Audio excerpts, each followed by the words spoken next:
Well, my name is Eric Lamb. I drive a 1997 Toyota Supra Turbo 6-speed. This here is. I do have some things done to it. I have Workmeister S1 3 pieces on the car. Majority of the body kits from Ridox, the splitter, bumper, canards, skirts. But I do have a custom AB Flug wing in the rear, wrapped in carbon with green pearl.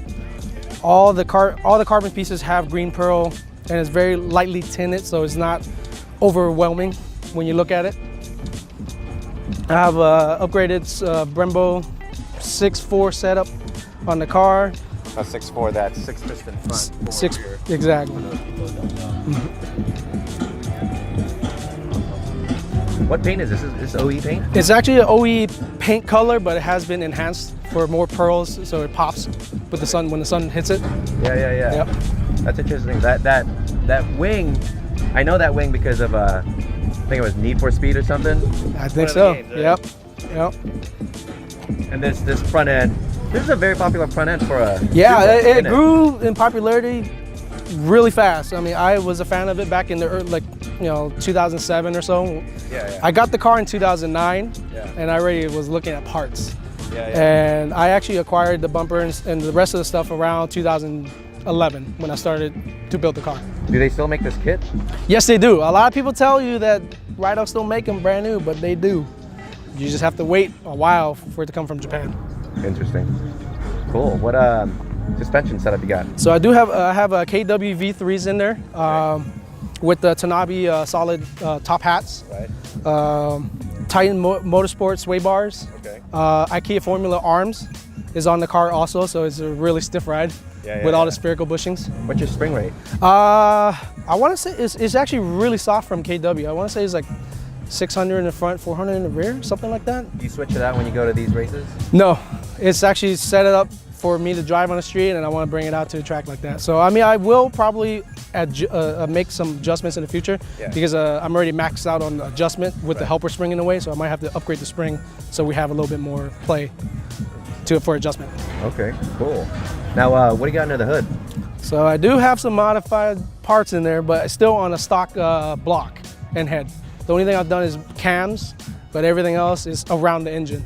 Yeah, so I have a Precision 8285 turbo. I'm barely using half of its efficiency for the stock motor because I don't want to send anything out the window, out the block. But I have I have a VirtualWorks intake manifold, coil radiator, ID 2000s. I got a radium fuel hanger with triple pumps. And I'm in the process of doing all new lines from XRP, doing the HF79 stuff. Okay. So you do all this stuff at home? Do all the stuff at home. Even the hoses. I have the machine and I crimp everything in my garage. What's something like this cost? If you had to guess. If I had to guess, well, it's kind of hard to tell because I bought the car for half of what it costs now. Back in 2009, I bought the car for 36 grand. If I were to replicate everything, as it sits the way I bought with the car 10 years ago, I'm probably into about 80, maybe 90 grand. 80, 90 grand, that's easy. Yeah, because I had the whole car stripped. Yeah. All new trims, new quarter glasses. I mean, everything I could possibly buy from Toyota back in the day before it discontinued, I got it. So 80, 90 including labor, nothing excluding labor? I want to say it was excluding labor. Because it went through several configurations. Right. So I want to say it's before labor. Yeah, labor alone on this thing, you probably have, well, over a couple thousand hours? Probably a couple thousand hours. Yeah, and if you guys don't know, labor is about $85 to $125 an hour. So exactly. Save yourself money, do it yourself, but sometimes, hey, I can't weld. I'll find the guy to do it for me. Same with paint, body and paint. I don't do it, but find the right people to do it. Yeah. So what's the purpose of this car? Is it's your show? It's your daily? Is it your race car? It's pretty much. I try to do it all around. It's kind of difficult to take it to a show. Yeah.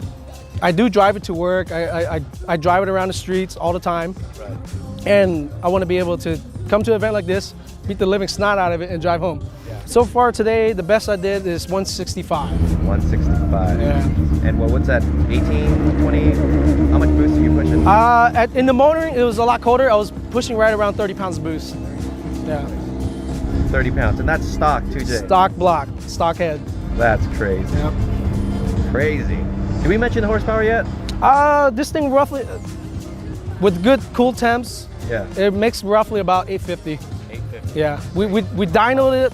I'm sorry, we dynoed it on 812, but we put more timing into it when we're on the street. Okay, crazy. Do you like E85? E85. Okay. Yeah. Full flex view. It's kind of hard to find around here, no? Yeah, it is, but it's okay. I'll pump 91 and I'll drive home. So no worries.